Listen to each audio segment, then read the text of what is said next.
Dave, ready? 5, 3, 2, 1, there.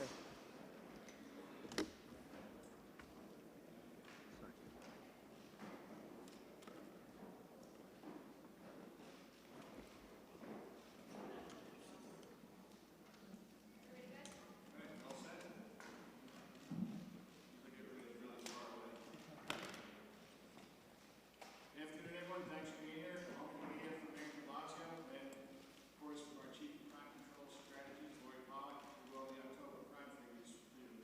Before that, though, welcome to the NYPD's first community center. It's a place where people can come, do great things for themselves and their families, and ultimately to make New York City an even better place. We talk about everything from homework, help for young people, enrichment programs, activities related to literacy, science, dance, visual arts, graphic design, sports, and counseling. Large community meetings will be held here, and our build-a-block meetings will be held here too. All of this truly lies at the heart of neighborhood policing and speaks to the trust we've been building with every community and the relationships we've been strengthening with all the people that we serve. As we approach 2020, our cops know that their efforts and hard work have meaning because of their connectivity that now exists in our neighborhoods. As you know, we had a ribbon cutting here at the end of October, and the center officially opens this coming Monday, November 11th. The Child Center is already registering families and kids. Remember that at the beginning of this year, we identified 9 precincts that had violent crime rates more than twice as high as the rest of the city. And this is one of them, the 7-5 precinct in East New York. I'll emphasize again that these precincts, just like the rest of our city, have seen huge drops in violent crime since the early 1990s. But we know that to evolve and change the way we approach crime prevention, we have to evolve and change the way we approach crime prevention if we were to keep pushing down crime past already record lows. So we called for a series of meetings to be held in these precincts with a wide range of community representatives. We called for these meetings but didn't lead them. That was done by the people who live and work here. A large part of what we heard was directly from young people, that they wanted more places to go, and more outlets to help them grow. It's really pretty simple. Why weren't we as a city giving them what we needed? So that's why we're here today. This is the next iteration of neighborhood policing. Through thoughtful discussion and collaboration, we're finding new solutions to tough problems. And we will know our efforts are hugely successful when participation from all sectors of government and community is commonplace, when crime and disorder continues to be reduced, and when quality of life on every block, in every neighborhood is improved and sustained. And we won't stop until all communities enjoy the same level of safety and well-being as the rest of the city. Mr. Mayor? Thank you very much, Commissioner. And this is such an important example of the changes in the NYPD over the last years. We are in a gymnasium here. We're in a gymnasium in a youth center, a community center, where young people are going to come and be supported and respected and heard. But this is like no community center you have ever seen in your life. It is run by the NYPD, and proudly so and vividly so, and it's a message to the community that the NYPD is of and by and for the community. This center came out of discussions with young people here in East New York, and it came out of a community process around the East New York rezoning. This is what people wanted, and the NYPD heard them. And Jimmy, this is your last crime statistics press conference, and it's a very fitting place for it to happen because this is the epitome of neighborhood policing, and you were the architect of that extraordinary new approach. So it all comes full circle here in this room. The young people come through these doors are going to experience the NYPD in a whole different way and build a bond that we need them to feel with our officers.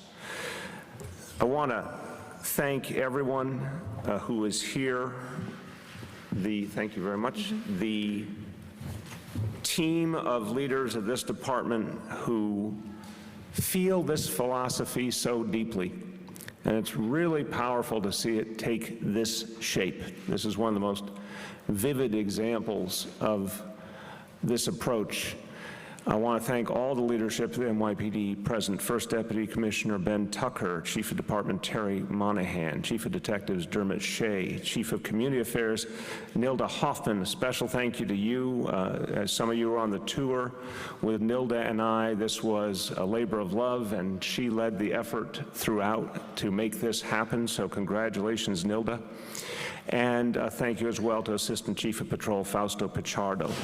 Now for the folks here who will be working here, the staff and the leadership of the Child Center of New York, who are our partners in this endeavor, and all the officers will be working here as well. This is going to be an amazing place and a groundbreaking, sort of visionary place that I think is going to be a great model for the future. So thanks to everyone at the Child Center. Special thanks to my guide on the tour as well, Sherelle Whitmire, the program director. Thank you so much, Sherelle, for your raw enthusiasm and your talent that you're applying to this effort on behalf of our kids. I want to just reflect really quickly, because in the dozens and dozens of town hall meetings I've had with the people of this city, one of the most persistent messages I've received from New Yorkers is that they want more positive places for kids to go. I hear it everywhere I go, every kind of community. I hear it from grandparents and parents and aunts and uncles, and I hear it from the kids themselves. And the NYPD heard it as well. And what so many family members will tell you is they're quite certain their kids will go on a positive path if they have positive places to go, if they have positive outlets, if they have places to exercise and express themselves creatively and work on their homework, that's a place that's safe and conducive. That's what I hear from family members and kids as well. They'll tell you outright they don't want to have nothing to do, and they don't want to have things to do that are only going to get them into trouble. They'd love to have more positive places to be. And that's what this is going to be. And one of the things that Nilda said that's so important is the message to our young people here in East New York is this center belongs to you. It's yours. It's something that you can depend on. It's a home away from home. And our young people need to know when they come through these doors, we're listening to them. And I'll tell you something, as a parent, the very act of listening to young people achieves a lot. It starts to change things anytime they feel heard. So this is an extraordinary, extraordinary place. And it's going to help us to better understand the kids we serve and the families we serve and what they need, keep giving kids positive opportunities, and keep driving down crime. All these pieces go together. It's been proven time and again. Some of the most emphatic, enthusiastic voices for youth programming I've ever met happen to wear the blue uniform of the NYPD. They know what it means to give young people these kind of options. And it will help us bring down crime further. I want to refer to something powerful that Dermot Shea said on Monday about getting to the root causes of crime, about getting to the ways we prevent crime from ever happening to begin with. We have historically, since CompStat, tracked crime really well. More and more, we need to track crime prevention. We need to track the things that work to stop crime from ever happening, and this is one of those examples right here. This is the shape of the future. So I will only say one more thing about our gathering here today. On the crime statistics, we have continued evidence, further evidence of the extraordinary abilities of the NYPD. The year-to-date, after October has been done, the year-to-date total crime down almost 2% compared to last year. Particularly important work continues to be happening to get guns off our streets, to target gun violence, to target hate crimes. We always have more to do, but the NYPD continues to make progress, and we're so proud of that. I'll turn to Chief Pollack in just a moment, but close by saying we're in a place that epitomizes bringing police and community closer together. We're in a place that you're going to be able to come and see it happening before your very eyes, see those bonds being built. And this is a very, very good sign for the future of this city. A few words in Spanish. El crimen continúa disminuyendo en la ciudad grande más segura de América. Debemos enfrentar las causas profundas del delito, ofreciendo oportunidades. En este nuevo centro, la comunidad y la policía reforzarán su vínculo. With that, turn to Chief of Crime Control Strategies, Lori Pollack. Good morning. In October, we saw decreases in rape, felony assault, burglary, and shootings. And overall index crime was up 204 crimes, or 2.4%. But overall index crime is down, like the mayor said, almost 2% for the year. The members of the 7-5 precinct, led by Deputy Inspector Mastronardi, who's here, and where we are in this community center, saw an almost 2% drop in overall crime during the month of October. And this community center is only going to help to reduce crime even more. Murders in October increased by 11, 29 versus 18, which is the record low for October. The 18 was the record low last year for October. 8 of this year's 29 October murders were tied to 2 incidents: a shooting inside of an illegal social club in Brooklyn North, and a brutal attack on 4 sleeping people in Lower Manhattan. These victims represent the year-to-date increase for murders, 267 versus 259 as of the end of October. Shootings were at a record low in October, 62 versus 68. And this is the first time in 2019 that we have seen a shooting decrease in 2 consecutive months. And this is the 3rd October in a row to hit record shooting lows. Boroughs with shooting increases this October are Brooklyn North, Queens South with multiple gang-related shootings, and Manhattan South with 4 versus 0. In the Bronx, the hard work of the police officers and detectives has led to the 2nd lowest October shooting number, recording 14 fewer shootings this year than last, 17 versus 31. And Patrol Borough Brooklyn South also had a 50% decrease in shootings in October, 6 versus 13, and for the 2nd year, a record October low. Murders and shootings committed as a result of domestic violence is always tragic. And the domestic murders for the month were down 4 versus 6. Domestic murders year-to-date are down 15%, 44 versus 52. Domestic shootings are down this year, 22 versus 24, 3 of which have been fatal this year. That's down 10 fatal shootings from 13 domestic shooting fatalities from last year.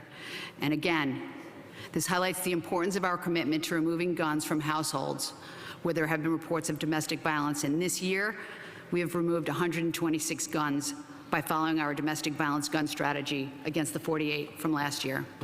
And overall, gun arrests have increased for the 5th straight month, 240 versus 223, and we're up 14% for the year in gun arrests. Rape was down by 18 crimes for a 10% decrease this October. And as indicated on your brief, we showed an increase in reports of rape that occurred over 5 years ago, which again is an encouraging sign that survivors are coming forward and trusting us to investigate these crimes regardless of how long ago the rape occurred.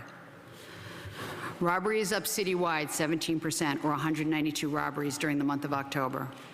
Robbery arrests are also up citywide during the month of October. Street robberies involving multiple juveniles by threat or use of force is driving the increase, and the uptick is most prevalent in the Bronx this month. As we adjust to the changes to our state's criminal laws, our mission is to keep the public safe in a positive and impactful way. Since the inception of neighborhood policing in 2015, robberies have been reduced by 25%. And this happened through precision policing, which is not only about crime reduction, but as the mayor and the police commissioner always says, it's about crime prevention, which involves initiatives to put our youth on the right path before they come into contact with the criminal justice system. And this is a priority which is demonstrated by this youth center, where I hope millions of memories are made for our community members. Burglary is at a new all-time low October, a 10% reduction, 955 versus 1,059. Grand larcenies are up a slight 3%. The majority of the citywide increase is from phone scams. GLA is up 2.5%, and as I always end my crime statistics, is a reminder not to leave cars running unoccupied. And these are the crime statistics for the month of October. And for the last time, Commissioner O'Neill, thank you for everything. Thanks, Lori. Now, do you have any really difficult questions for Chief Pollack about the October crime stats? Yeah. You mentioned the domestic violence strategy and the significant increase in those shooting fatalities. Could you just talk a little more about is it increasing or just some more details on that? I think, again, the attention that we're paying to survivors when we talk to them the first time, when we talk to them the second time, sometimes it's, on the initial approach from the officers responding to a domestic. Then there's a follow-up with the domestic violence officers. Then there's the field intelligence officers that may apply for a search warrant. We do it very carefully. Our first and foremost priority is to remove the gun. Arrests, of course, are very important. The offenders will be dealt with, but we do it to keep the victims, the survivors, safe. Marsha?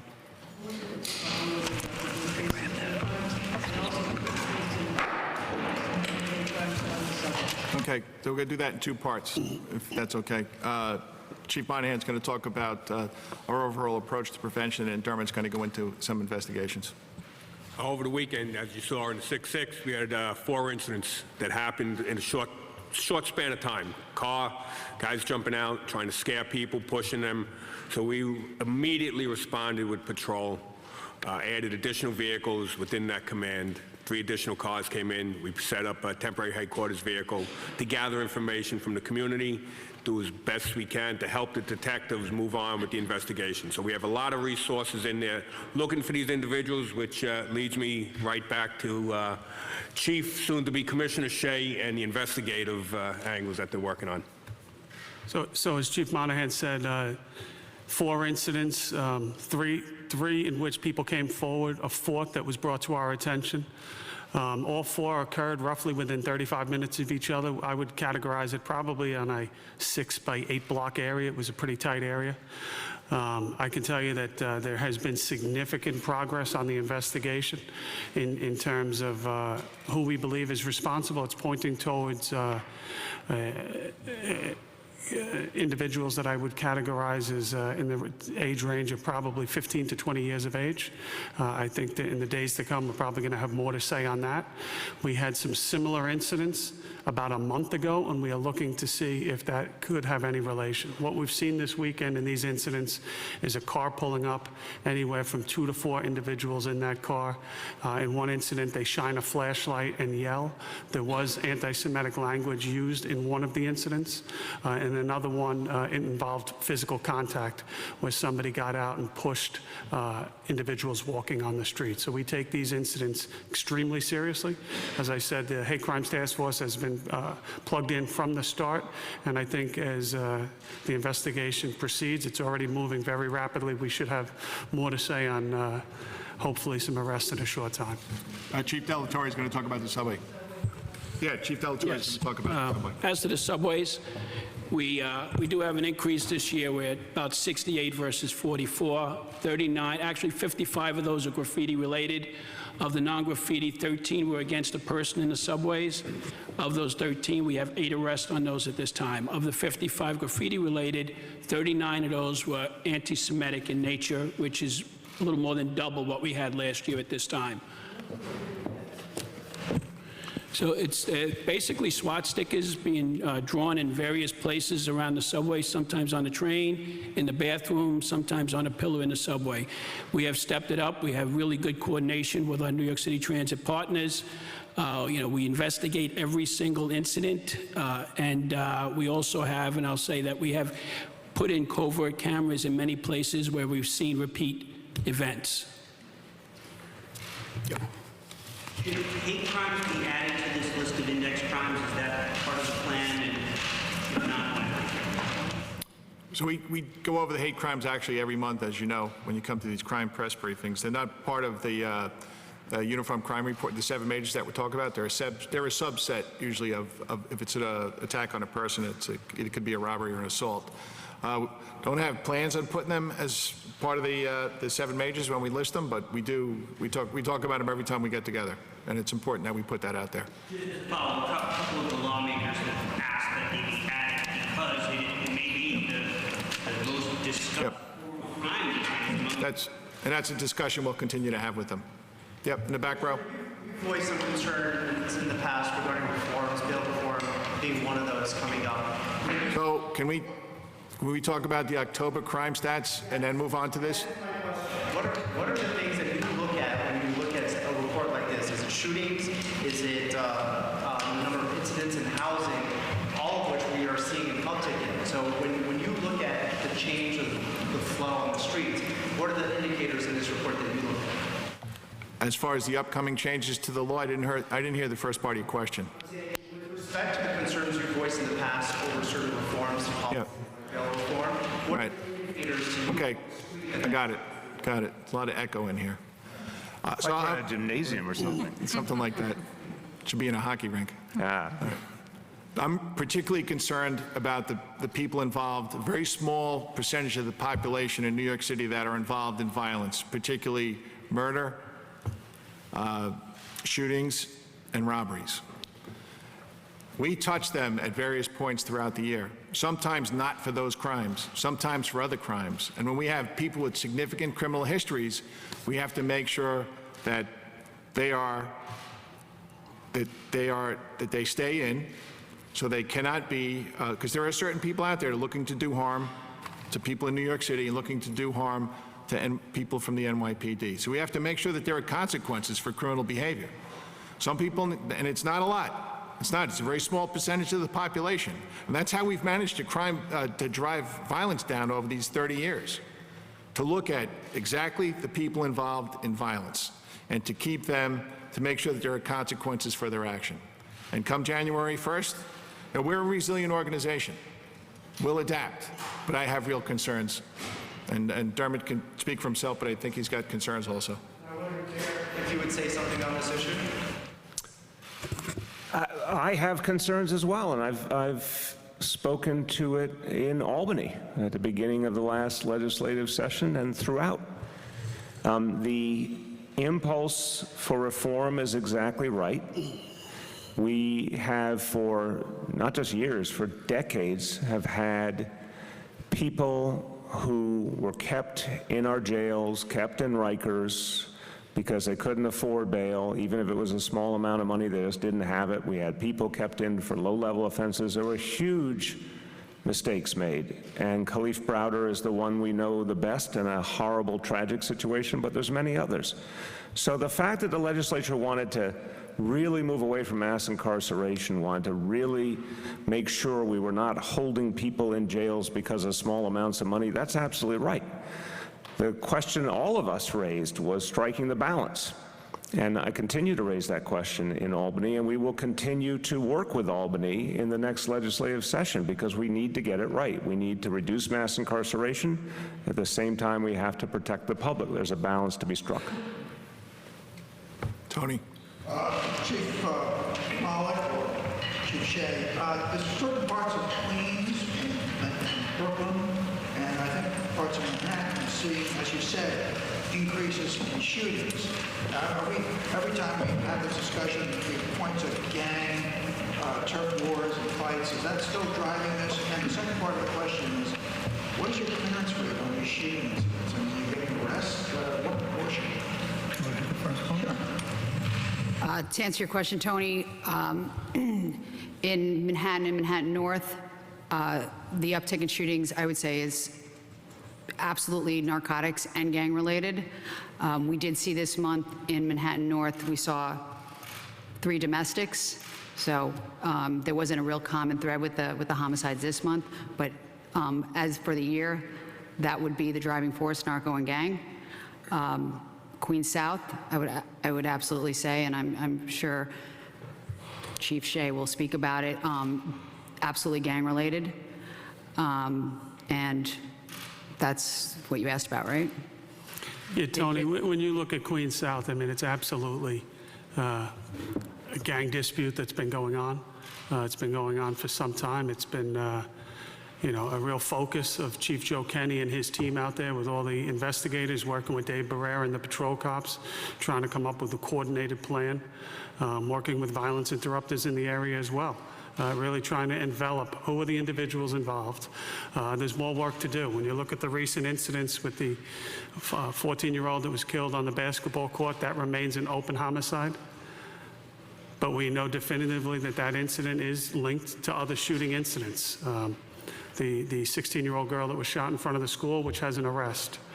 There's another tragic incident now that on October 23rd, we had the shooting of David LaPointe, who just recently passed away. That's closed with an arrest. 18-year-old on 18-year-old, both out of jail with open robbery cases. So when you talk about, and the commissioner talks about the precision policing piece, we know exactly who we're dealing with here. Sometimes the appropriate thing that we're looking at is to solve the shooting case in front of us and get that person off the street. Sometimes this is the proactive policing, building community centers. It takes all of these methods. When you talk about the clearance rate specifically, we're hovering in the mid 40% range, which historically that's where we wind up on non-fatal shooting incidents with closures. But it's important to realize that there's more beyond that number. Because as I said, we know exactly almost all the time who was involved in shooting incidents in New York City. We may not be able to prove it in a court of law, but we know who's behind the shootings. We have people coming to us and saying, we will not come forward and testify. And we can corroborate it in many ways, but not enough to get a conviction. This is how Chief Monahan, Lori Pollack every week, and others direct casework in the NYPD to make sure the most violent people, very small percentage of people, but the most violent people are targeted with our cases. And those cases are smaller and smaller, but they're more effective than ever. Many of us sitting in this room and standing at one time in our youth were involved with the PAL, police athletically. Is that an effective tool to fight crime, and how effective is it today as it was maybe 30, 40 years ago? So we're incorporating this into the October crime numbers too, this question? Okay. It's a stretch, but not a problem. PAL, Police Athletic League, still plays an important role in keeping our youth safe in New York City. We've got a great relationship, and it continues to improve each and every month. Yep. Juliet?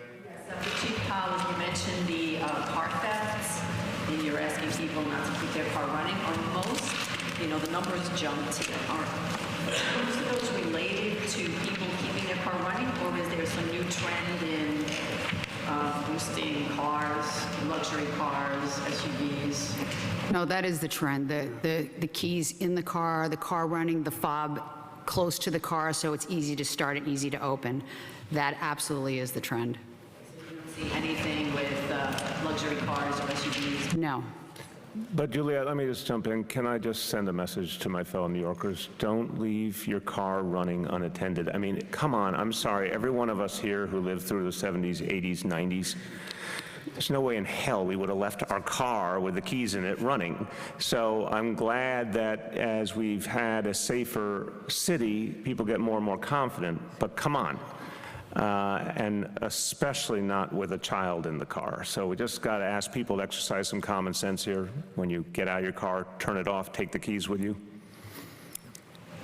Chief Pollack said that robberies were up, and that, I may not have gotten this right, but that street robbery involving youth and use of force was driving it. Can you just talk a little bit more about that trend and how you are policing it exactly? So during the month of October, we did see a jump in overall youth juvenile arrests for robbery in the Bronx.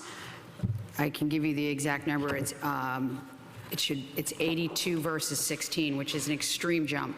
Throughout the year, we have seen the arrests of 14 and 15-year-olds go up.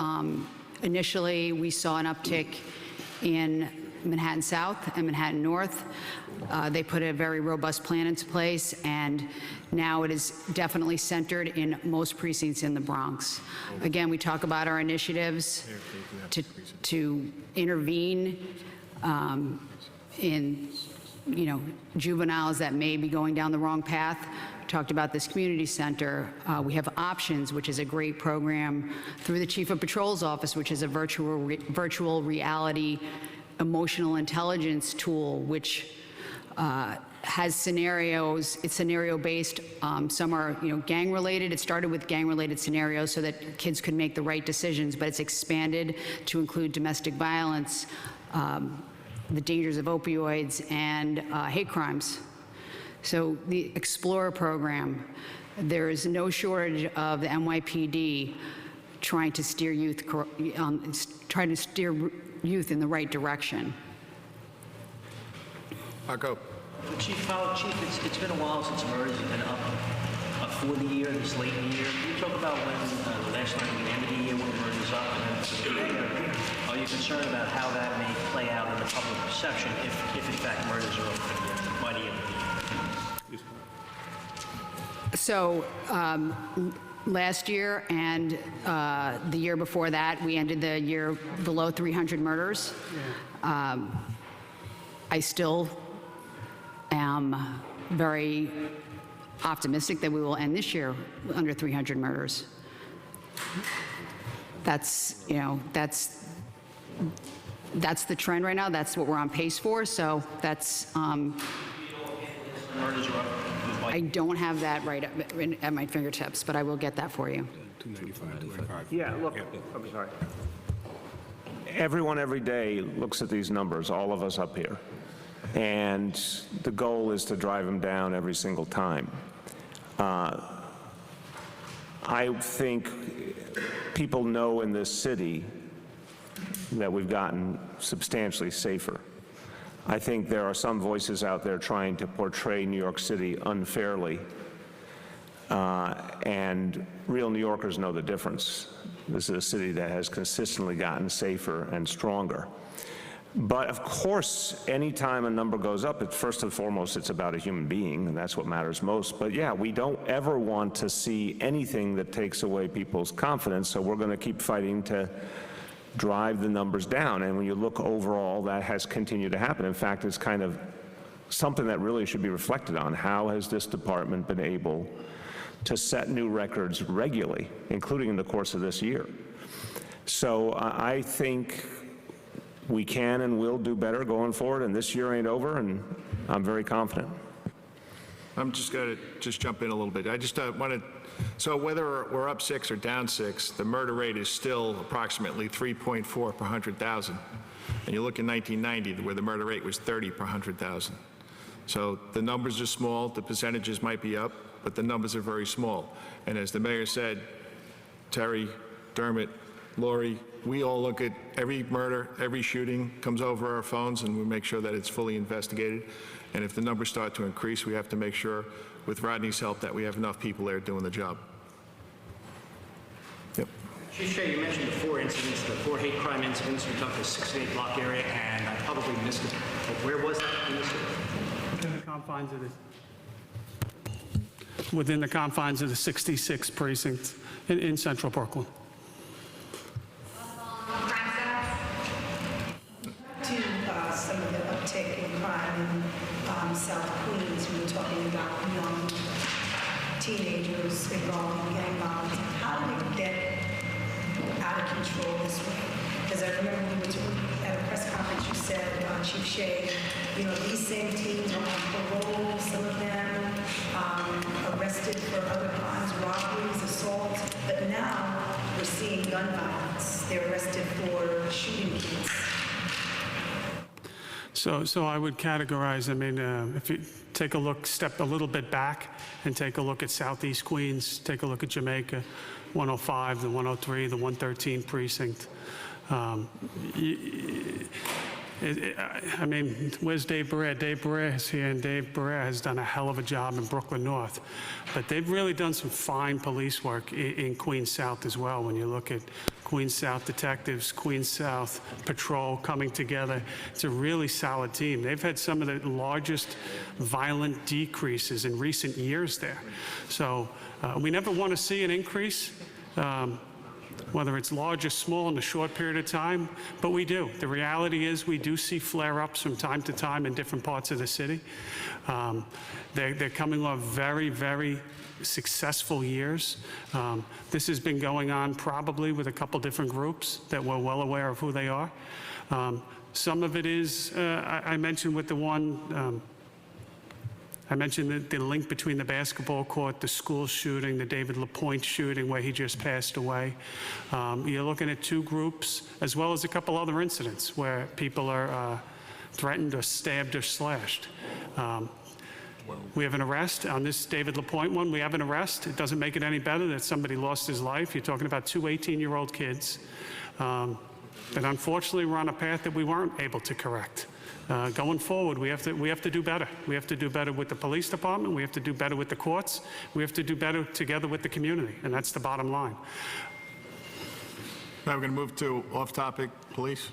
Yep, right here. Mr. Mayor, you mentioned you had some concerns about bail reform. I wondered if you'd elaborate on that. And then the second part question is, your office plans to give out some free Mets tickets, movie passes, etc., to incentivize people to return to court. I'm wondering the cost of that program, what you say to critics who say it's rewarding criminal behavior, and are you neglecting Yankees fans? Why would I do such a thing? First of all, the goal here is always to get the justice system to work. And I remind you, in America, you're innocent until proven guilty. This is one of our founding ideals. So in a world where fewer people are incarcerated, in a world where we want speedier trials and we want the justice system to work, if small incentives are part of what actually makes it work, then that's a smart policy. It's not something we developed. It's something that has been worked on by experts over time and proven to work and proven to be a good investment. I'm not aware of the specifics of the budgeting and how it works and where the funds come from. We can get you that.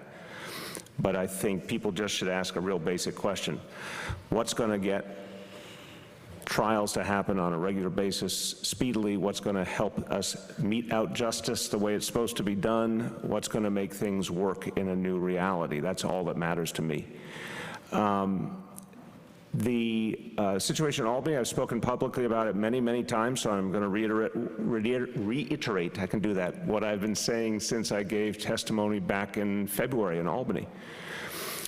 I think the effort to get away from mass incarceration is right, and I expressed earlier the examples of the things that used to happen that should not happen anymore. I agree with the legislature on that. But at the same time, I think judges need the ability to identify if a suspect poses a particular danger. And that should be stipulated with very specific criteria. It's not something like just the eye of the beholder. It should be based on criteria and specific facts.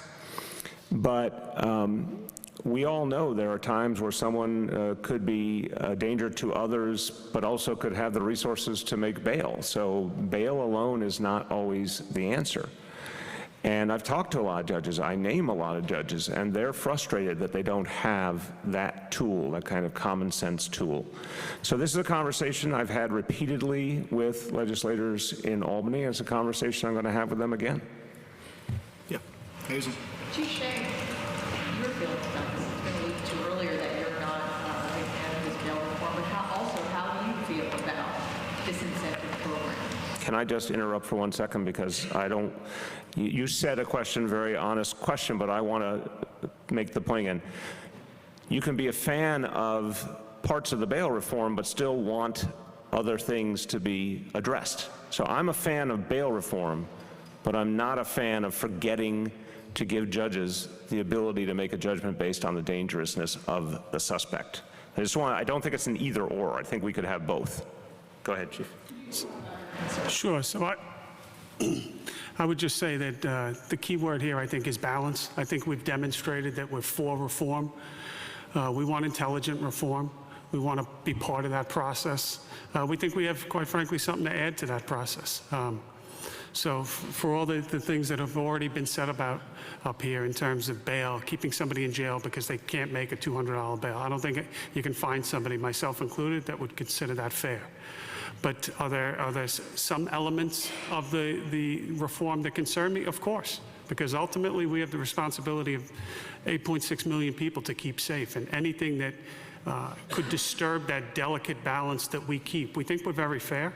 We're always looking to work with our partners in the criminal justice system, the community, to have honest discussions about where we can do better, what's not working well, and we look forward to those discussions. But for example, the most obvious one is that blanket policy, when we may have very critical information that could impact significantly on public safety.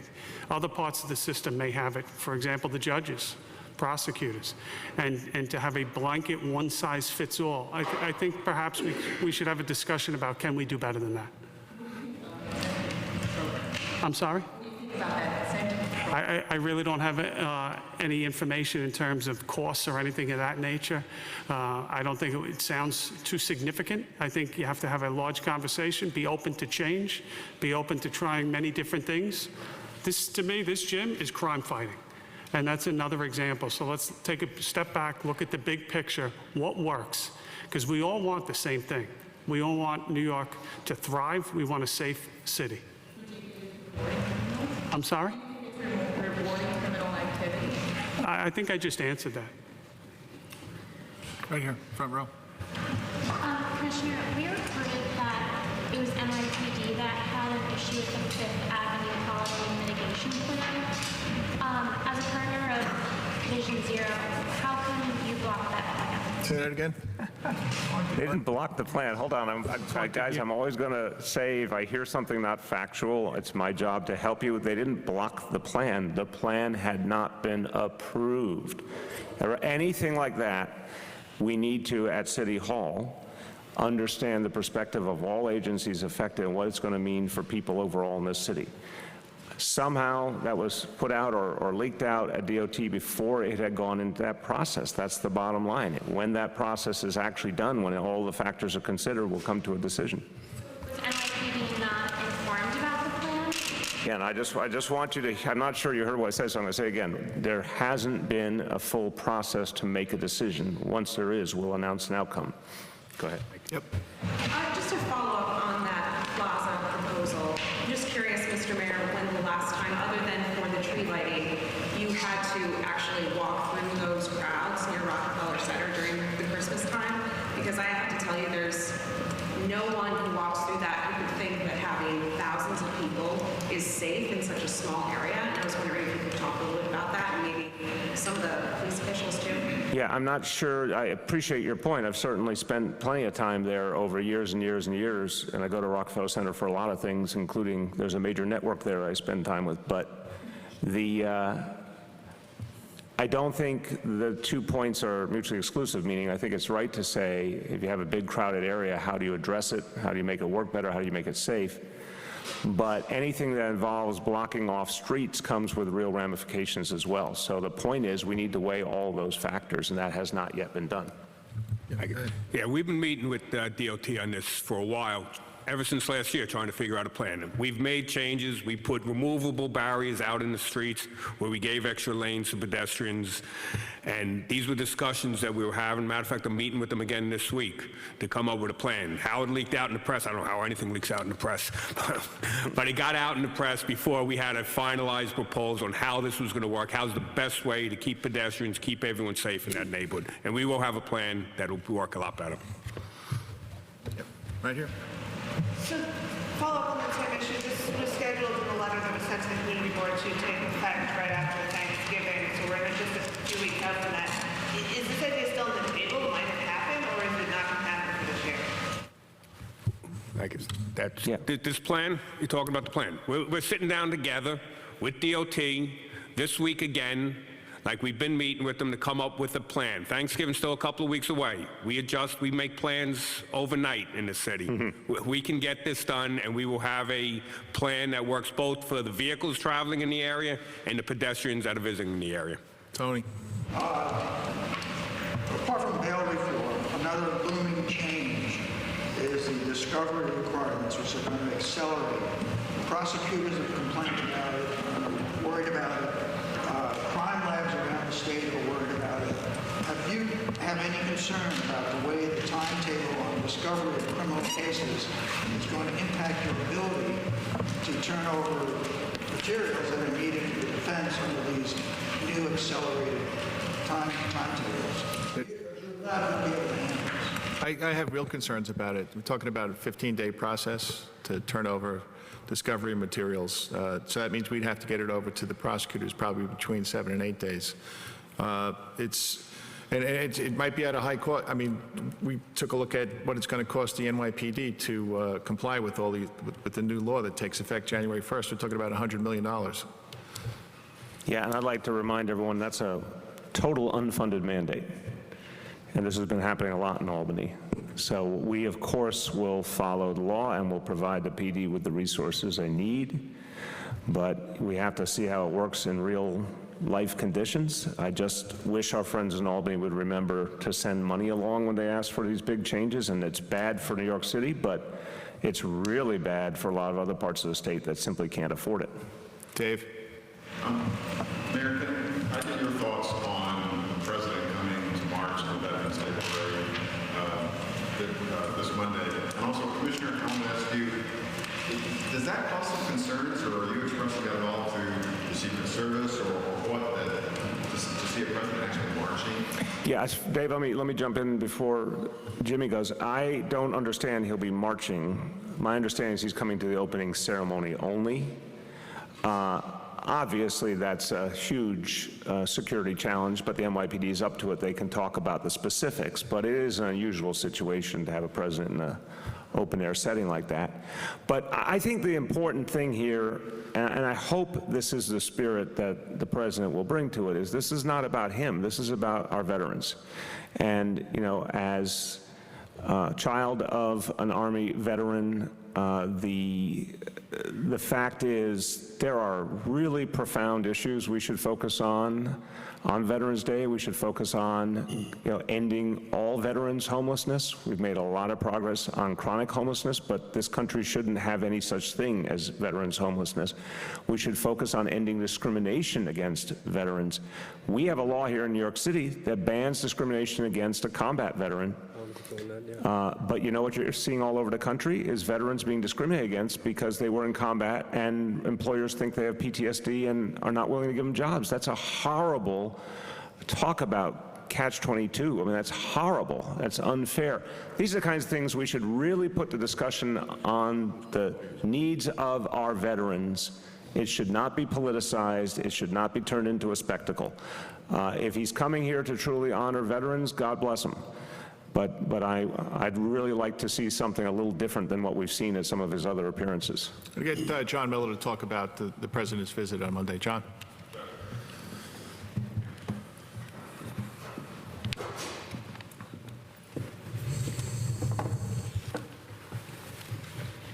We've been working very closely with the Secret Service on that.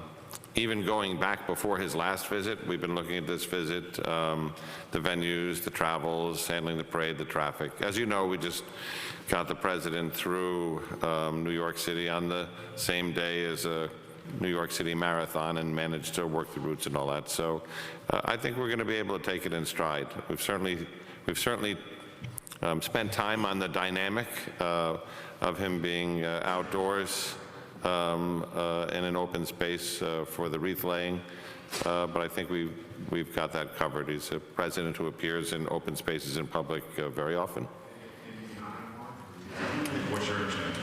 I'm going to leave details about what he's going to do in his official capacity to the White House and the Secret Service. I don't want to exceed our brief on that, but I think we have worked out with them what the plan is as it stands now, and we're very confident that we have it covered. Just while we're on that issue, Mr. Mayor, you often attend that opening ceremony as well. Are you planning to attend this? Yes, absolutely. There was a police sergeant who was shot and then he found with his wife on the island with Justin Ellis. What's the status, his status of the NYPD and So, Terry, I think his status is he's suspended or modified? He's modified at this point, and the case is being handled by Suffolk DA. Yep. Secondly, can you discuss what the NYPD is doing to anticipate possibility that scooters might come from streets? Yeah, I have, Tom Chan can talk about that a little bit, but I have some real concerns. I've been throughout the United States and seen cities where they have e-scooters that are legal. You know, New York City it's a big place, a lot of cars, a lot of pedestrians, a lot of lights, a lot of intersections, so I do have real concerns about it. Yep. I'd have to look into see exactly what that provision is. Tom, you want to talk about that a little bit? Again, ultimately, we will take a look at and see if the governor has the paperwork, and pending his signature on those particular laws, our law department is also reviewing those particular areas. There are all specifications. There were requests that we've had from our local officials in terms of conversion programs, designations, and the summonsing and old summonses for riders of that nature. But again, we're going to look at it on the totality of it. But again, one of the important things is that we are looking to see what Albany is going to do, because if they implement that, that will certainly change things for us also. That was one of the recommendations that some of the elected officials had forwarded, converting current electric bikes that may not be a specification, where they may go too fast. And again, there are going to be limitations on the speed of those particular electric bikes that ultimately, if they are authorized and also allowed to be on our streets. No, everybody. Tom, help me out. The pedal assist max out at 20 miles an hour, is that right? And the pedal assist, yes, and they're legal on our street. Right, so that's the idea. I can tell you straight up, this is going to be a real important bottom line for me as we go through this process is I don't think there should be an e-bike that can go more than 20 miles an hour. And if we can physically modify e-bikes to stay at that level, I think that at least takes us a step closer to safety. In the back row. First Commissioner, were you disappointed to be passed over to the competition? What do you think? Hey, listen, yeah, of course you're disappointed, right? At the same time, it's the mayor's call, right? And so I'll leave it there. But yeah. Actually, no. There was a quote, or at least a comment in the Post a couple of days ago that suggested that I was offered the position and I declined to take the assignment. That is just false. It's not true. Just a follow-up to that, Commissioner Tucker. How did you learn about the Jimmy O'Neill stepping down, the new selection, and were you disappointed as the last few days were going forward and how that played? Well, listen, I learned about it from the mayor on Sunday evening in a meeting we had. He informed me at the time that he had selected Dermot to be, he was going to appoint him to be the new police commissioner. So that's how I learned about it. Yeah, let me just state the obvious. There's a group of professionals up here, exceptional professionals, who are here for the same cause. And I know I don't blame anyone for putting their focus on one position or another, but this team has functioned as a team since we all came together in the beginning of 2014, then under Bill Bratton. And one of the things that Bill Bratton preached, and he was right, was building a team, building an ensemble, collaboration between everyone. There's a reason why crime has gone down 6 years in a row. There's a reason why neighborhood policing is here and why it works. There's a reason why the relationship between police and community has gotten a lot better. It's because of this whole team up here. So there's a lot of talent. someone's going to have the commissioner job, but there's a whole lot of talent. We depend on all that talent. Yasmin. Chief Shea, during the announcement of your appointment 2 days ago, I think the mayor said that you were interested in building a connection with young people, or that would be a focus of yours as a commissioner. I'm wondering what your plans are, interests there, and for the young people in this neighborhood in East New York and Brownsville who may not have positive interactions with police or who don't trust police, I'm wondering what you have to say to them. Yeah, as I listen to your question, I'm thinking about 1,000 things, and I could probably talk for an hour, and either the commissioner or the mayor, I'm sure, would kick me and tell me to stop it. I mean, look at all the work that's been done in the last couple of years. Commissioner O'Neill, Terry Monahan, Commissioner Tucker, Rodney Harrison, who's not here today. This has been a focal point and a strategy of ours at the heart of everything that we do in neighborhood policing. Seeing a different path forward for the city, not compromising public safety, but we see it as a crime-fighting tool.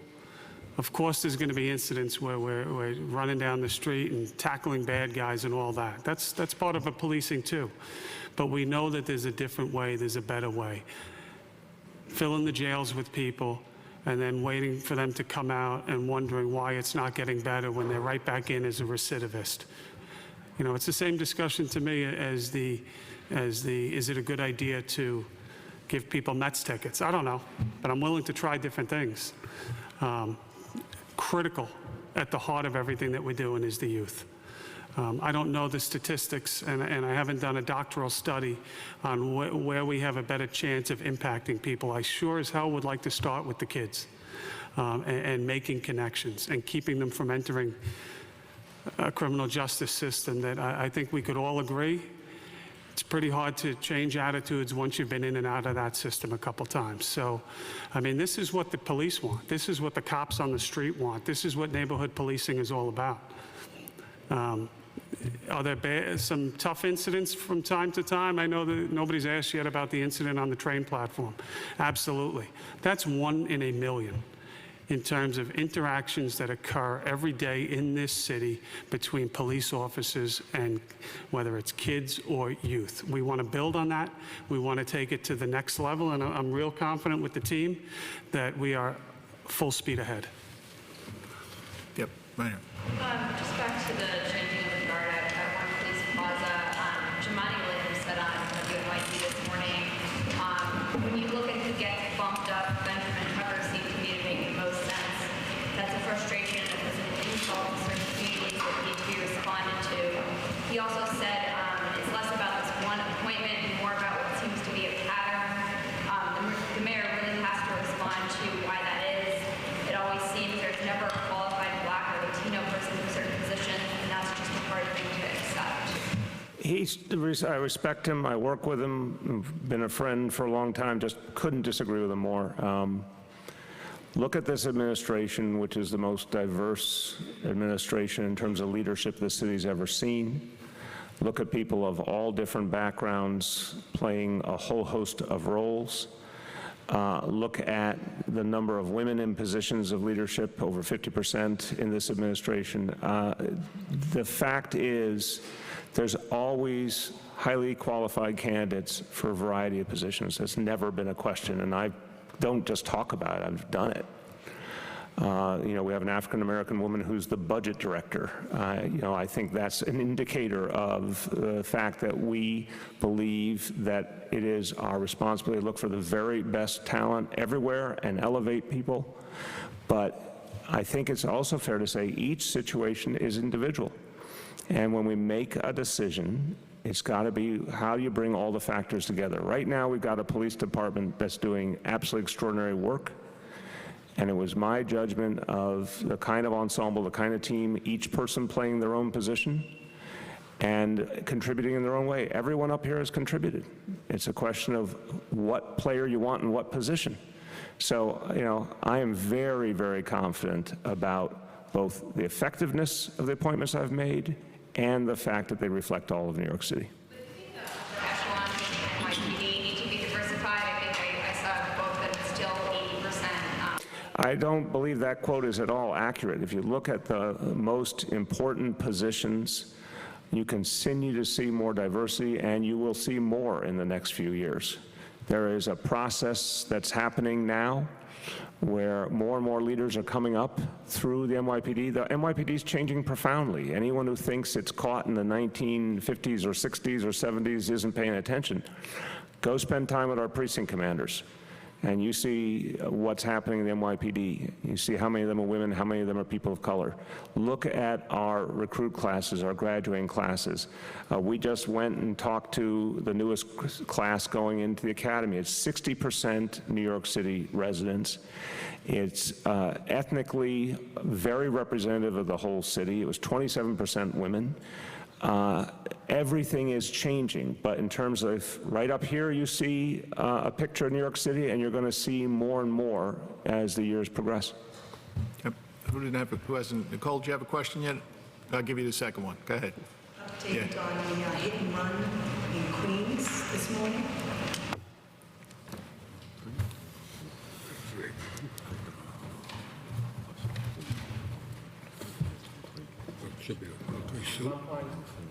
In the confines of the 104 precinct, at approximately 9 o'clock this morning, in the vicinity of a 67 Drive and also 73rd Place, we had a collision that occurred between a school bus and a pedestrian. We have a male pedestrian who was approximately 83 years old. Unfortunately, he was injured, and he was taken over to Elmhurst Hospital, where he died as a result of his injuries. Currently, that matter is still under investigation by our collision investigation squad.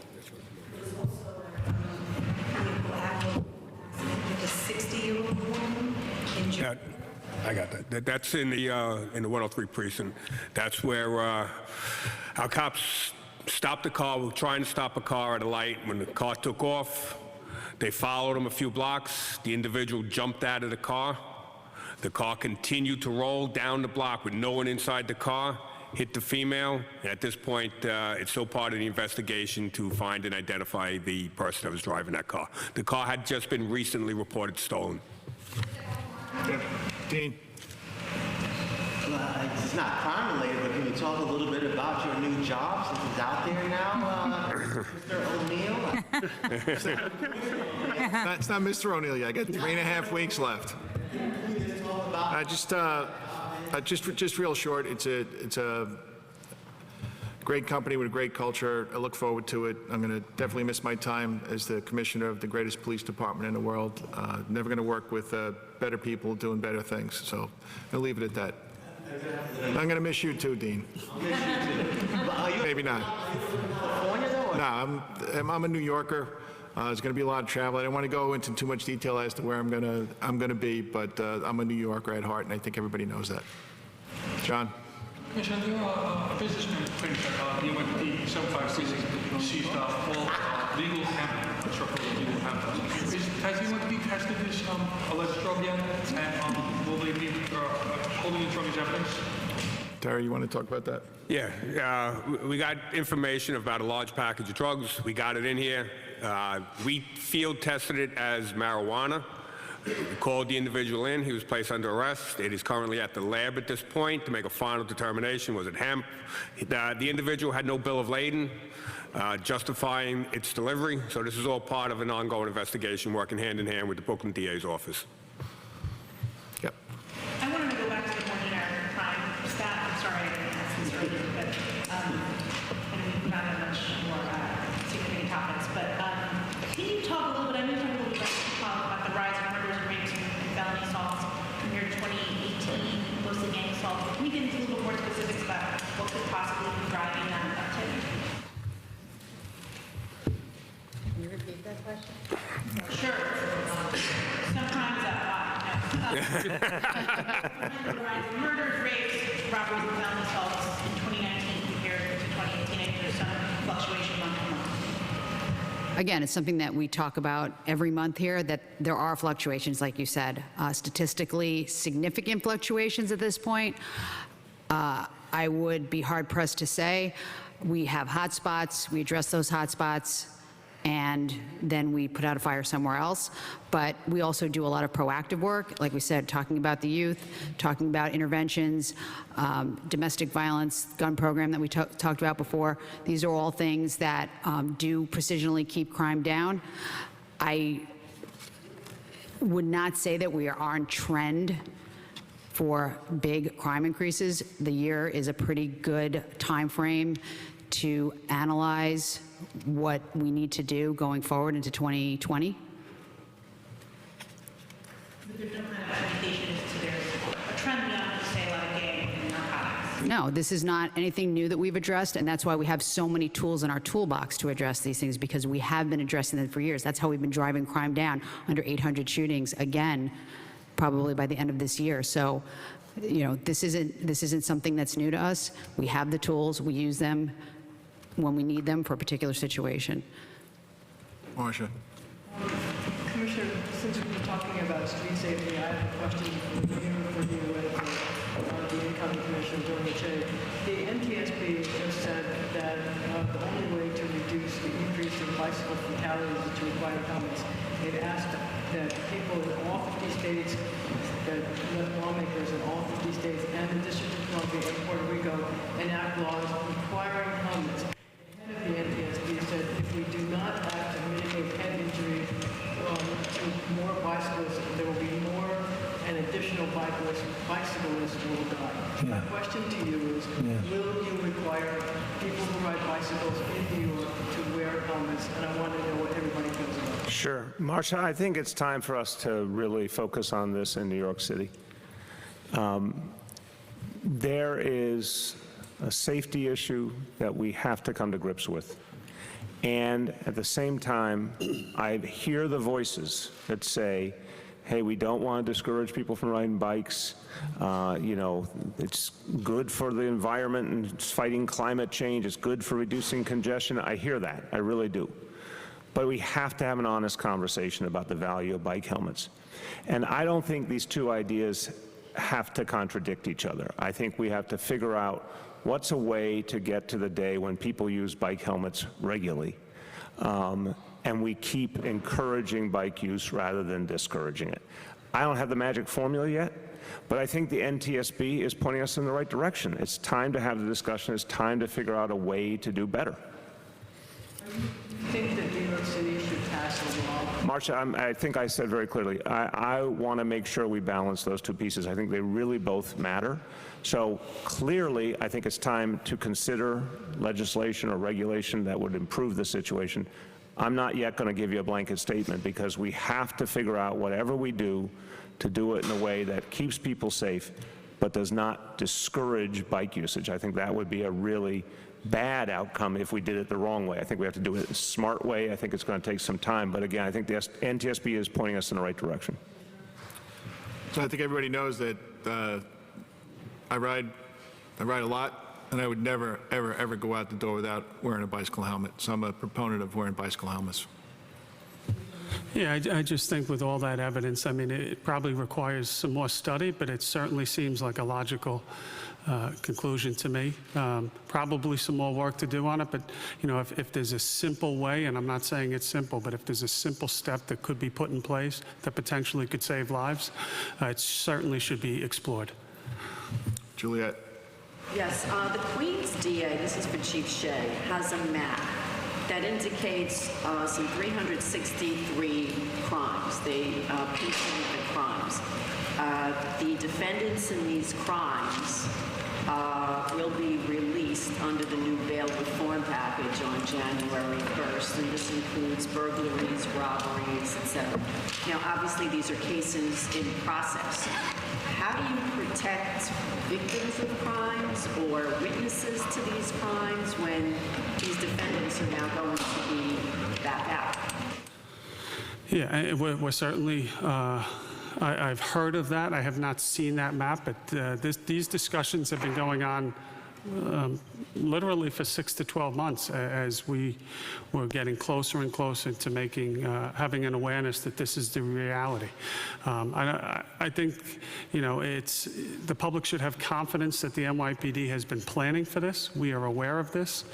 We are well-resourced. Every day, we wake up, we talk, we go to sleep thinking about the same thing. How do we keep people in New York City safe? And that's exactly what we plan on doing. I don't think you should make large assumptions, Julia, that because you have somebody on your block that's getting out, I am at increased risk. But certainly, we are well-resourced. Our precision piece, the intelligence that we capture on a day in and day out basis, and we are well positioned to respond in short order to any upticks in crime. Are you concerned that people might not cooperate with certain investigations if they know somebody's out there and could be, around the corner or not them up? Yeah, that's one of the many things that goes through my mind. I mean, as a potential. Absolutely. But Juliet, I want to remind you, anybody who right now makes bail, it's the exact same situation. So I really want to caution that we not sort of portray this as like ADBC. It's like, no, people have been accused of crimes and made bail for time immemorial, right? This is simply saying the good part of this, the part I think we all see real progress in, is you shouldn't be kept behind bars because you can't afford a relatively small amount of money, and you shouldn't be kept behind bars for a nonviolent incident. There's a whole host of things that we're trying to address here. That money or property gets revoked, and you can go back to jail. But there's consequence. Just again, be careful, in my opinion. First of all, there's supervised release. So the idea is not just, depending on the offense, that this is part of what we were talking about earlier. Like there's actually a specific initiative to keep track of someone to make sure they're going to make their court appointments. If someone does something else, they've got a new charge. So it's not like there's not a consequence. If someone does something else criminal, they get an additional charge. It adds up. So no, we can't, look, we had a failure in this country. It was mass incarceration. I mean, a huge number of people were put behind bars who shouldn't have been. And even to this day, a lot of people have languished in Rikers simply for economic reasons. That's just not right. So we got to get away from that. But you're right to say, is it going to be a new reality? Do we take seriously that, we are watching for the intended consequences and the unintended consequences? Absolutely. And on top of that, I still believe the law can be improved and should be improved in this legislative session. Tony.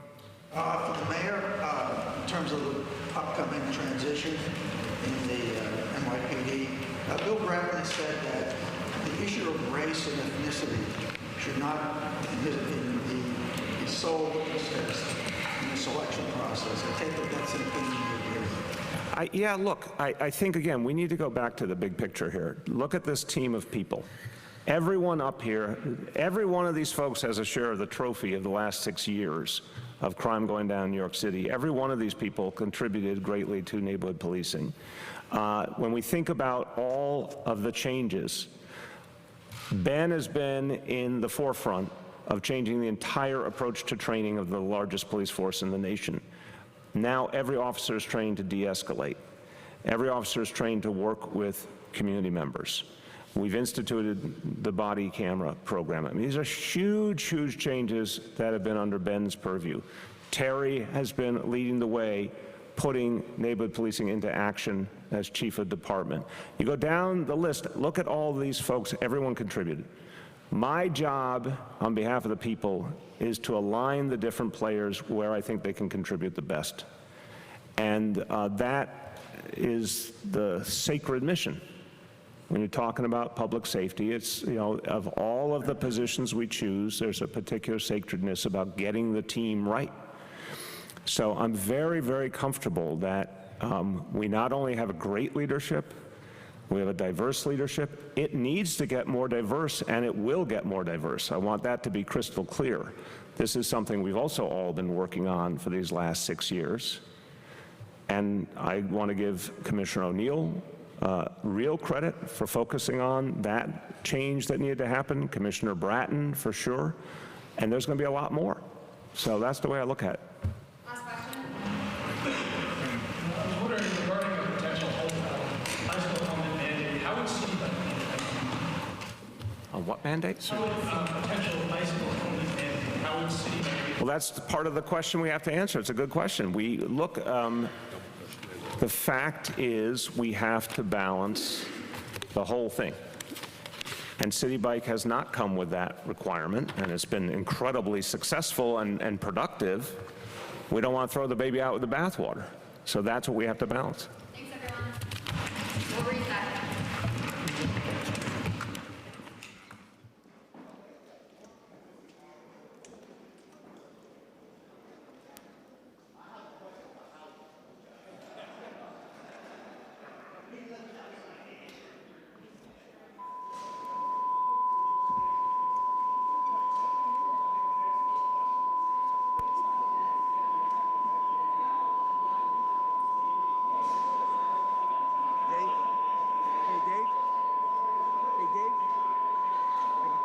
Click off.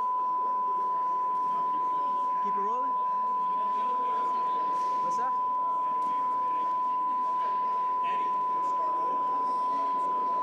What's that? Yeah, because it already went over to the next tape. Or I'll just leave it running. It's fine.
Let's get.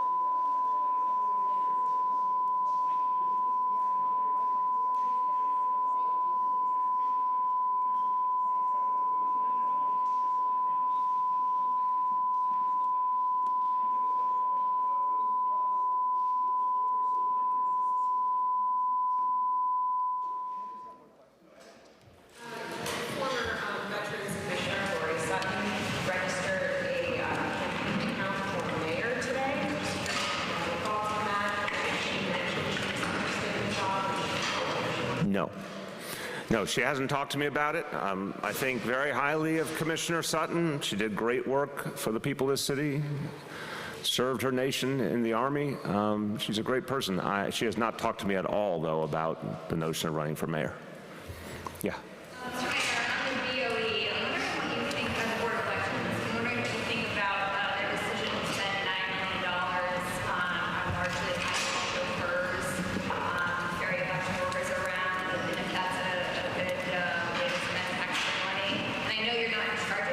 Thank you. It just gets stranger and stranger. I don't understand how they count over there. I don't understand how on earth you could possibly spend that much money. It sounds pretty crazy to me. I'm going to say again, we have got to change the nature of the Board of Elections. It doesn't work in the 21st century. And there's a bill in Albany that would start by giving the executive director actual professional power over the operations rather than it being controlled by a partisan board. It's time to change this. It just doesn't work.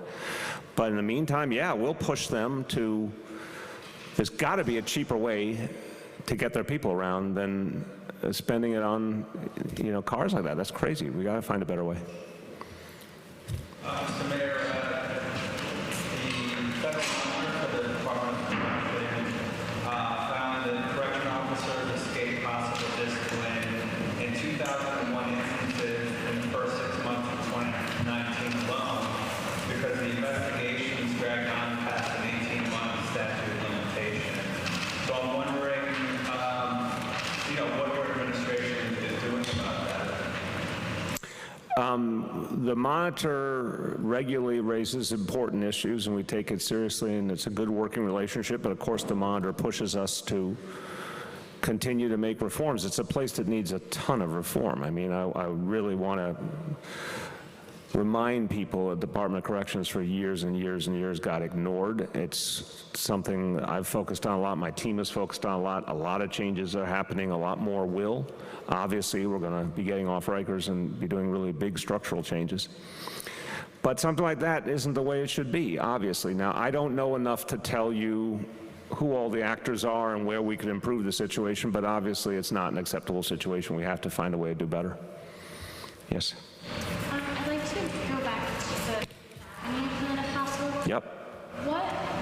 Is there something in it right now that you're waiting to sign off on? Is there any specific part of it that City Hall hasn't approved? Sure. I think the problem in the discussion is there was an assumption from the beginning about how things work, and I'm very happy to try and shed light on how things work because I think it will kind of demystify this whole thing.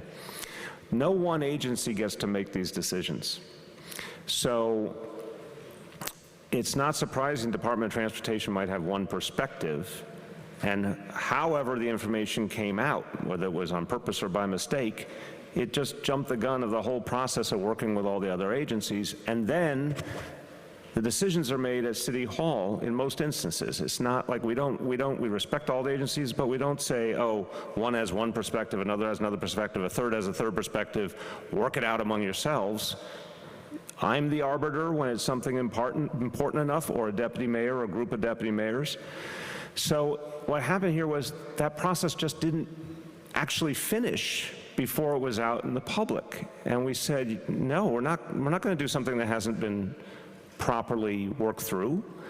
So what Terry said is right. They're finishing the discussions, then a proposal is going to come to City Hall. It'll either be a unified proposal from all the agencies involved, or, as is not surprising to you, sometimes one agency says do A, another one says do B, and we decide. Do you not support it? Again, it hasn't even gotten to me because when it was put out publicly, it hadn't gone through the proper vetting. That's why, again, I'm really trying to explain here, and I'm asking you to kind of meet me halfway. And I don't know your outlet, forgive me, but if you're a proponent of one specific proposal or approach, don't let that cloud what the reality is. The reality is It hadn't been decided. Can't say it clearly enough. It literally hadn't been decided because all the facts had not been considered, the different perspectives of the agencies had not been talked through. When Terry said PD and Department of Transportation are talking, a lot of times that means they're trying to see if they can find a way to address each other's concerns and come up with something they think will be workable. That's just normal. But until all that is done and it's brought to City Hall, it's not a decision. Sure. Speaker and the borough president and the council member all want, DOT to even pedestrianize Rockefeller Center. To what? Pedestrianize the plaza, the whole year, not just for the holidays. Is that something that you would support? I'm willing to consider anything that is consistent with our overall goals in terms of safety, in terms of addressing congestion. There's lots and lots of factors, so I certainly would look at it. I'm not going to, first of all, we haven't even figured out this immediate piece. In terms of doing something more permanently, that's a more serious, bigger discussion, but I would consider it, of course. Yeah. I have two very different questions if I could just ask them at once. Commissioner, I was wondering if you have put out any message to cops about your departure? Not yet. It's like there's 3.5 weeks left, so I'm going to probably the week of Thanksgiving I'll be doing that. I'm putting a lot of thought into it, and 37 years is a long time. So, but I'm not going to go on for pages and pages. I just want it to be a nice, short, meaningful, heartfelt message. Thank you. Mr. Mayor, another question for you since you've talked a lot about bail reform today. A Parliament was arrested for the water attacks on 2 police officers, and he's been held, I believe, in jail on $2,500 bail. And I'm wondering if you believe that that is an offense that someone should be held. The law that was passed in Albany delineates violent offenses, felonies, et cetera, a difference between that and misdemeanors. I'm not going to go down the road of talking about each kind of offense because I would need to be briefed on all of the nuances of the law. So I want to start at the beginning. No one should ever assault a police officer, ever. No one should throw anything at a police officer. No one should insult a police officer. It's just not acceptable. Now, there's freedom of speech. But I still would say to anyone who's saying hateful language towards police officers that to me that's morally unacceptable. There's no reason for it. If you want to change something about how we police, talk about the changes you want, but don't be hateful to the people who are protecting us.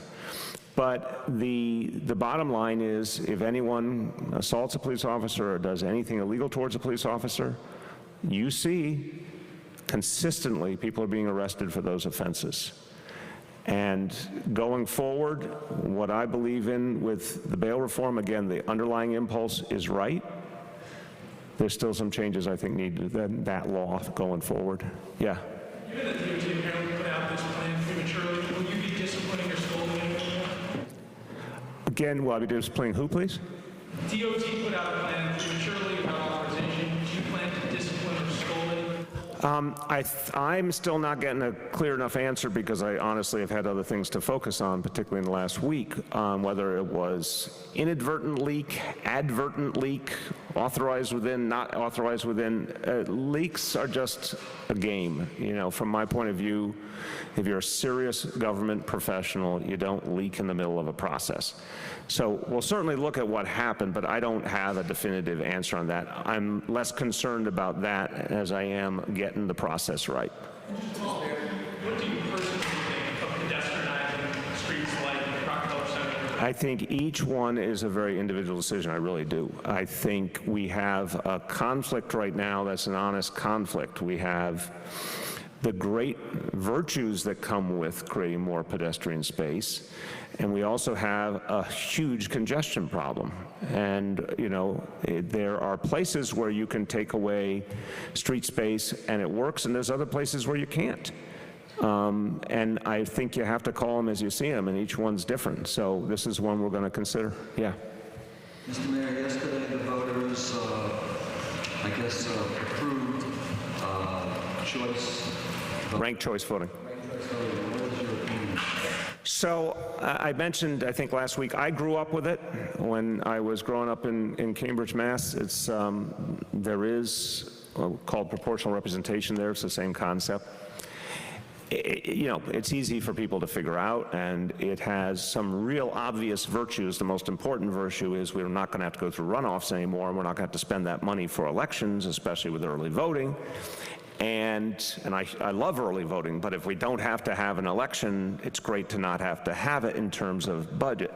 So it will, I think, accurately achieve the same thing that a runoff would have achieved. It's not a perfect replica because, you know, if a runoff goes on for a few weeks and there's a give and take, some things might be different in the debate, but in essence, it would achieve the same goal. In terms of whether it gets more people to vote, creates more representative leadership, all those other big issues, I don't have any evidence either way. I asked people for evidence over the last few years. I never got what I thought was sort of slam dunk proof. So it has one central virtue, and that's a pretty good virtue in my book. Yeah. Just to follow up on this closet issue, it wasn't a leak. You guys are really interested in this issue. It wasn't a leak, it was a letter to the community board. And also, do you see any irony in a police official telling reporters that leaks are bad, given that most of the crime stories that happen are from anonymous leaks? And they are government officials, as you said, should never leak. And correct me if I'm wrong, but I believe when you were a council member, you also were an anonymous source to reporters. You're really mixing a lot of interesting things together there, respectfully. First of all, I'm sure what you are saying you believe is what you believe. I don't know if it was a leak or a letter or whatever until someone shows me what it was. I'm not taking anyone else's word for it. I just want to see directly what happened there. It just shouldn't have happened. So let's take the benevolent worldview that someone was communicating with the community board. They shouldn't have done it until the process was complete. That only creates confusion, and that's not really in anybody's interest. Government officials should not leak information. That's pretty basic. They just shouldn't. The press has a right to ask any official anything in their official capacity, and we should answer, but it's not for other people to free agent and decide what to give out and not to give out. I don't think that's a question of irony. I think that's a question of professionalism. If everyone decided to play out their own personal agendas all day long, we wouldn't get a whole lot done. As to my time in the city council, there may have been from time to time a conversation I had with a reporter off record, but the vast majority were right out front on record. Go ahead. Getting back to Fifth Avenue again. Is there anything else going on in New York City today? Go ahead. There are a lot of aspects to this, and my question regards the street vendors. Yeah. Given that they take up a lot of street space and there is a lot of blockage of pedestrians walking back and forth, will you be creating like areas for the vendors or, you know, relocating them in some way? So I think that's a great question. I think this is what we should be doing going forward a lot more. One of the things, you know, there's a lot going back and forth on the vendor issue over these last years. I think one of the mistakes in the original laws or rules is that it doesn't limit the areas better. You've got vendors in places where it works beautifully, and then you've got vendors in places where it causes a ton of congestion. You've got vendors in places where it doesn't create a problem for small businesses, and then vendors like directly competing with the poor schmuck who has to pay the rent and all the other things, right? And I always say to people, retail's going through a lot of hell lately, and I care about these small businesses, and every New Yorker should. So we got to rationalize all this. The last thing we should do is just start throwing out more permits. But I think if we're going to finally get this right, tightening up the where and the how would make a lot of sense. Yeah. Can you use the word agenda again in regards to Fifth Avenue plan? What about reducing congestion in that area is not part of your own Vision Zero agenda? Now, again, it's not a shocking thing that some people have their own bias, sometimes related to which agency they're for. Different agencies have different priorities. But again, I really want to try and help people to understand it. If you're this interested in the issue, I'm trying to give you a window on how the world works. God bless the NYPD. They don't get to make decisions on their own on something that affects a whole bunch of other agencies. God bless the DOT, same thing. That's not how it works. Everyone puts forward their views. If we can get everyone on the same page, that's beautiful. If there's a difference, it comes here, if it's an important enough thing to me, or it comes to City Hall. That's not my administration alone, that's innumerable previous administrations. No, an agency, like any other group of people, has its own assumptions, its own preferences, its own worldview, and the idea is that the elected government has to ultimately decide how to balance all those factors, and that's what this is an example of. We have to balance the factors and decide what we think works overall. The tow pound on the west side of Manhattan, I think it was the city that has an article about closing that tow pound. How real is that possibility, and how would you relocate what's done in that space? Look, it's two things at once. It's real challenging because it's not easy to find a space like that in a central location in Manhattan. And there's a very fair argument at the same time that we could do a lot better things with that space. So this is another classic case of trying to balance the pieces.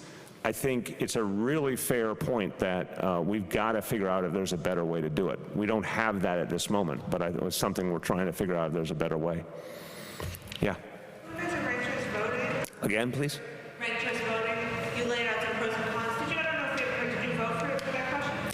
So my broad statement I've made, because I don't want to get into parsing 19 different questions, is that I think the 19 questions grouped in 5 sets. But again, you would have every right to say, if I said something about one group, well, ask me about this, this, this, this. So I'm saying generally I think the Charter Revision Commission did a good job. I think that one is the sort of the focal point one, the most prominent. And as I said, I think in the final analysis, it's going to be a net gain for New York City. That's the approach I took. I have 2 questions. The first is for you, Mayor, and you were mentioning earlier on the town halls you've had. It's been a while since we've had one. When can we expect another town hall? There's one coming up in about 2 weeks. And then the other question is for Commissioner O'Neill. Do you have any, you've worked with the mayor now for 2 years, and you've been in the PD for 37 years. Do you have any, I guess this is like a couple separate things, do you have any advice that you would give to the mayor in his final 2 years? Remember to say it as an I feel statement. Yes. I'd save that for private conversations. Thank you, though. It's a good question. Come on, you knew I was going to answer that. Yeah. And Commissioner, did you recommend Chief Shea to be your replacement? So, big part of being a chief executive is to make sure that there's a plan, that when you leave, that there are people that can take your place.